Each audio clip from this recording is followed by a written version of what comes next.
السلام علیکم ورحمت الله وبرکاته.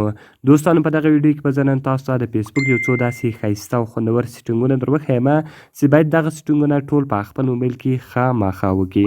نو ملګرو په دغه ویډیو کې به زه تاسو دغه طریقه در ښیم.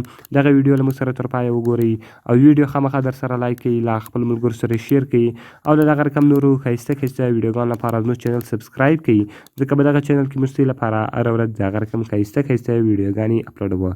ملګرو زه د ویډیو په طرف ویډیو شروع کوو.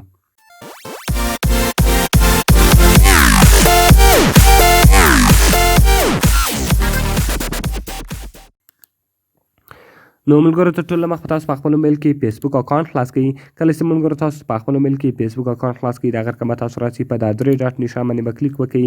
کله چې ملګرو تاسو په دغه باندې کلیک وکړئ، تاسو به لاندې ولاړ شئ او د هغه رقم به سیټینګ اینډ پریویسي باندې کلیک وکړئ. کله چې ملګرو تاسو په سیټینګ اینډ پریویسي باندې کلیک وکړئ، تاسو به په سیټینګ باندې کلیک وکړئ او د هغه رقم به ملګرو تاسو لاندې ولاړ شئ. ګور تاسو ته د فیسبوک سیټینګ خلاص شو. کله چې ملګرو تاسو ته د فیسبوک سیټینګ خلاص شي، د هغه رقم تاسو لاندې ولاړ شئ.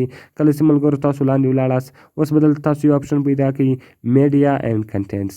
ملګرو کله چې ملګرو تاسو میډیا اینډ کنټینټس پیدا کړئ، یوه ورور پوښتنه کړې وله چې کله زه فیسبوک خلاص کړم زما په موبایل کې ویډیوګانې خپله پلی کېږي، یعنې زما د موبایل ډیټا بیخي زر ختمیږي، هغه ویډیوګانې خپله پلی کېږي. نو تاسو به دا رقم طریقه وکړئ. ګوره ملګرو تاسو اول اپشن تاسو دلته راسي، اول اپشن چې زه تاسو در ښیم اټو پلی ده. نو ملګرو کله چې تاسو په اټو پلی باندې کلیک وکړئ، اون موبایل ډیټا اینډ وائی فای کنیکشن on Wi-Fi connection only, never auto play videos.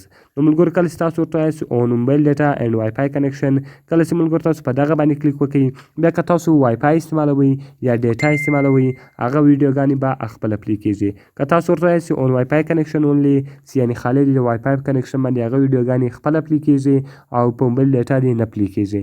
نو که چېرته تاسو ورته وایاست never auto play videos، نو تاسو راسئ په دغه اپشن باندې به کلیک وکړئ. کله چې تاسو ورته وایاست never auto play videos، نو بیا که چېرته تاسو په خپل موبایل کې ویډیوګانې راواړوئ، هغه به خپله نه پلی کېږي. سترګو تاسو کلیک نه وي باندې کړی، هغه به نه پلی کېږي. نو بیا به ستاسو موبایل امبیانې زر نه ختمیږي. او د هغه رقم ګوره ملګرو زیاتره خلک دا پوښتنې کوي چې زه په موبایل فیسبوک کې تصویر اپلوډ کړم نو هغه ایچ ډي نه وي، یعنې هغه هلته خراب سي. نو تاسو به ملګرو راسئ اپلوډ فوټوز ان ایچ ډي، دغه اپشن به تاسو چیز کړئ اون کړئ.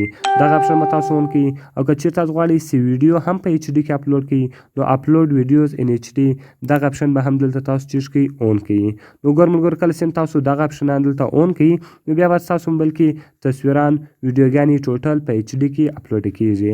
او که چېرته تاسو اټو پلی باندې نیور اټو پلی ویډیوز دغه سیټینګ تاسو په ودروئ، نو سترګو بیا تاسو هلته ویډیو نه وي پلی کړې، هغه به نه پلی کېږي، یعنې هغه به سټاپ وي. کله چې تاسو کلیک باندې وکړئ بیا به پلی کېږي، یعنې خپله به نه پلی کېږي. نو ملګرو دغه څو لازمي سیټینګونه دي، باید ټول یې په خپل موبایل کې خامخا وکړئ. نو ملګرو کوم ویډیو خوښه سوي ویډیو د سره لایک کړئ، له خپل ملګرو سره شیر کړئ او د دغه رقم نورو ښایسته ویډیوګانو لپاره زموږ چینل سبسکرایب کړئ، ځکه په دغه چینل کې موږ ستاسو لپاره هره ورځ د هغه رقم ښایسته ویډیوګانې اپلوډوو.